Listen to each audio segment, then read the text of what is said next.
This Madrid side, they play in spurts. They were dominant for much of this match, but then they get their chances, they don't put them away. Kylian Mbappe, he must have had 5 or 6 chances inside the 6.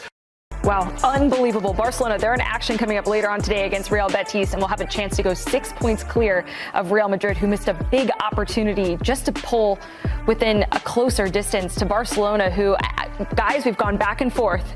Whose is this to lose? Who's got the best shot moving down the stretch here? How did today's result change your opinion? Nige? Hasn't changed my opinion. It's Barcelona's to lose. It's Barcelona's title to lose right now. They've been so exciting to watch. Hansi Flick has got this side firing on all cylinders. They play the best entertaining football in world football. Exciting young side. I think they are still vulnerable in certain aspects. They're not playing as high a line. It's a little bit deeper. But you're talking about El Clasico still to come. It's Barcelona's to lose. They have to be consistent now in getting the results, while they still have Champions League football, as do Real Madrid, who have to face Arsenal. But Barcelona are the ones who are leading this title race in La Liga. Yeah, I haven't been fully convinced by this Madrid side. And I made a wild take that I thought Atleti were going to win La Liga. Looks like that's not going to happen unless there's a massive meltdown by either of these sides, because of the frailties defensively in transition. And I was in there in the room with you saying that all this Valencia side have to do is catch them on the counter once. Well, the blueprint has been there. In their Copa del Rey match, you saw Real Sociedad do the exact same thing. This Madrid side, they play in spurts. They were dominant for much of this match, but then they get their chances, they don't put them away. Kylian Mbappe, he must have had 5 or 6 chances inside the 6. I know he's the main man, but this was a massive let-off for him. And I just wonder if the manager and some of these players, they have their minds set on Champions League a bit too early. I would say, sometimes you don't have to overanalyze things.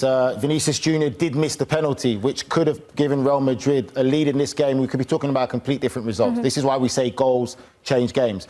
But I agree with Michael. He's 100% right. Defensively, that is the one vulnerability or problem that you worry about Real Madrid. And when you look at the goal that they conceded, this was when Tchouaméni moved from a centre-back position into midfield. Camavinga had come on. Alaba had come on as well, obviously. And all of these players coming on is leading to these players getting games for what the starting lineup could be against that first leg against Arsenal in the Champions League. And that is where the focus of Real Madrid now shifts to that first leg of the quarterfinals, taking on the Gunners, who are getting some key players back. They played to a 1-1 draw against Everton in the Premier League. It's Real Madrid in the Champions League. I feel like this narrative, we talk about it all the time. It's just one of those teams that you can never count them out. Nige, how do you see this first leg going between Arsenal and Real Madrid? It's going to be a great first leg, but I feel all the pressure's on Real Madrid, and they know that. And when you look at both team selections, from Arsenal's point of view, Partey didn't start today against the game of Everton, but they brought on Odegaard, Saka, Martinelli to come onto the game, and Timber also, to give them more game time, and I'm sure that's looking forward to this Real Madrid game. When you look at Real Madrid, Tchouaméni started in centre-back. You had Modric and Valverde in centre midfield. Camavinga was on the bench. Alaba came on, and I'm sure he'll probably start as well. And Courtois wasn't involved, who's still the #1 goalkeeper at Real Madrid. So there was games being played by both sides leading up to this game. Say for me, Real Madrid will be the one that's under more pressure and expectations to get a result against Arsenal. And the biggest loss for Arsenal is the centre-back pairing of Gabriel not being able to play with his partner Saliba. I think that is going to be a big loss. And also when you look at Arsenal, whether people want to address it or not, it's this lack of real recognised number 9 and striker. You're facing Real Madrid, a team that we question still to say defensively they're not still quite there, and you don't have a real traditional recognised number 9 that's going to run the lines. It's going to be, because these are top-class players. Rudiger is still in there as one of the best defenders in world football, as much as people talk about Van Dijk. So where's the creativity element going to come from Arsenal? But again, it's the return of Martin Odegaard to the club that bought him as a 15 or 16-year-old, I believe. Yeah. So is he going to want to go there with a point to prove to show his quality? But when you look at the firepower and the options that Real Madrid have, I think it's just going to be too much for Arsenal. Yeah, I think the injury to Gabriel will be the difference in this, because had Gabriel stays, I actually liked Arsenal to get the better of Real Madrid in this, because defensively, you get physical Kylian Mbappe. Those two center backs, they would have relished this sort of performance. And Thomas Partey, with the recent form that he's had in the Premier League, him being that defensive midfielder, him back pressing on Jude Bellingham, you shut out the front four, you shut out Real Madrid. Now it's where it gets interesting. On the flip side, though, offensively, the creativity, the arrival, and the reinsertion of Bukayo Saka. You look on the right side, Real Madrid, they will most likely put Fede Valverde at right fullback because Lucas Vazquez, if I'm Mikel Arteta and I see Lucas Vazquez on there, I'm booking my trip to the next round because he's been poor. He's not a fullback, and it shows right there. But on the left side for Madrid, if I'm Bukayo Saka, right now, for Mendy, out injured.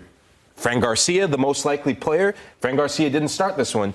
If you see Fran Garcia, if I'm Mikel Arteta and I'm Bukayo Saka, get after him time and time again. But let's not be naive in like Carlo Ancelotti is not a very knowledgeable manager to know who the danger guys are. And I think that's the problem. You don't want it to be too much pressure on Saka and too much attention on him. So for me, I think other Arsenal players have to share the load. This is the big moments. This is what Arsenal want. But from a Real Madrid perspective, I think that they'll be looking forward to this. And you talk about teammates, he makes a great point.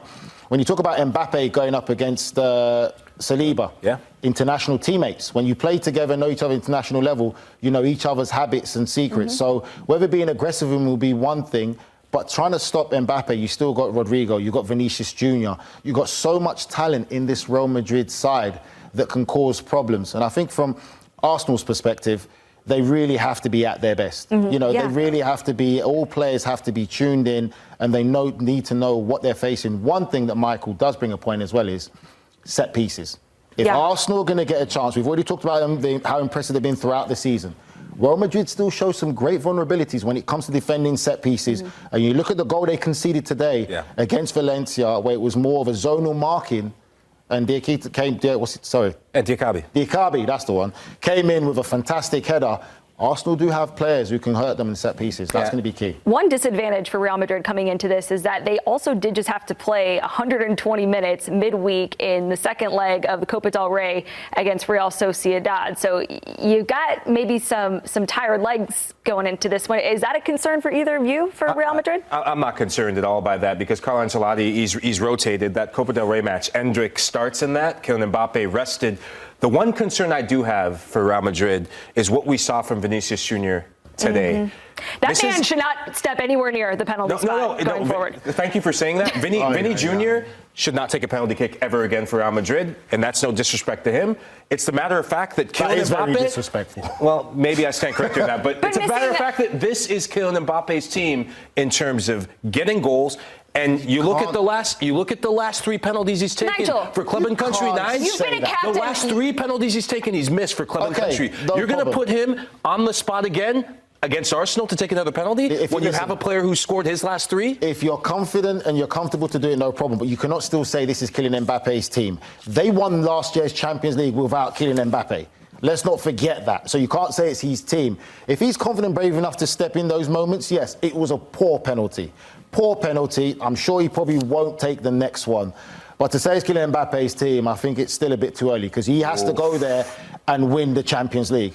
Okay, but Nige, as a former captain, if a guy misses back-to-back penalties in big moments, you're going to let that guy step up and take another one? You've got to respect the hierarchy moment. Vinicius Jr. has been at the club, he's done there, he's won the Champions League, so there's obviously a hierarchy moment there, and there's a good relationship between them. You know, Mbappe felt he can have it. It's a poor penalty. That's the biggest. It's a real poor penalty. But Arsenal's a different game. The Champions League is a different mindset and it's a different animal. Yeah, and it all kicks off this week. I'm not letting them take another penalty. Hierarchy is one thing. The hierarchy needs to change.